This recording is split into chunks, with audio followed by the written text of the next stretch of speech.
இப்ப ரீசென்ட் டைம்ஸ்ல பார்த்தீங்கன்னா, நம்ம கோல்டு பார்த்துட்டு இருக்கோம். ஒரு 2 இயர்ஸ், 3 இயர்ஸ்க்கு முன்னாடி கோல்டு வந்து கிட்டத்தட்ட 5000 இருந்த கோல்டு, இன்னைக்கு பார்த்தீங்கன்னா கிட்டத்தட்ட 8000, ரூ. 8500 வரைக்கும் போயிடுச்சு. இது கீழ வரும்னு நெனச்சவங்க அத்தன பேருக்குமே என்ன ஆயிருக்கும்னா, இன்னைக்கு லாஸ்க்கு மேல லாஸ் தான் வந்திருக்கும். ஸோ செல்லிங்ன்ற ஒரு ஆப்ஷன் இருக்கிறதுனால, நம்ம செல் பண்ணிட்டு கண்டிப்பா வரணுமானா, வரணும்னு அவசியம் கிடையாது.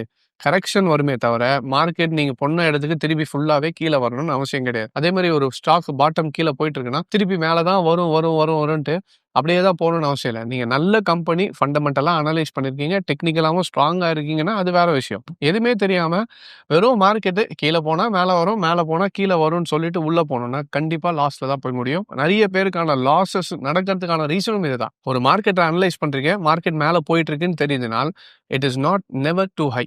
மேல இன்னும் போறதுக்கான அதிக வாய்ப்புகள் இருக்கு. இப்ப நம்ம கோல்டு அததான் பார்த்துட்டு இருந்தோம். ரீசென்ட் டைம்ல மேல போச்சு. திருப்பி மேல போச்சு. அங்கிருந்து இன்னும் மேல தான் போயிட்டு இருக்கே தவிர, கீழ வரணும்னு அவசியம் கிடையாது.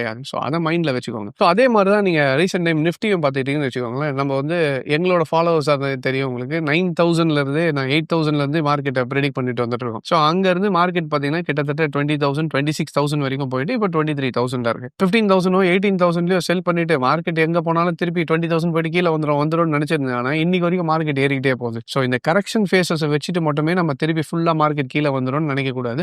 ஓவராலா மார்க்கெட் பைல இருக்குன்னா, நீங்க ட்ரெண்ட் கூட இருக்கிறது மட்டும் தான் என்னைக்குமே சேஃப். ஸோ மார்க்கெட் மேல ஏறுனா கீழ வரும், கீழ ஏறுனா மேல போகும்ன்றத நினைச்சுக்கிட்டு தயவு செய்து ட்ரேட் பண்ணாதீங்க.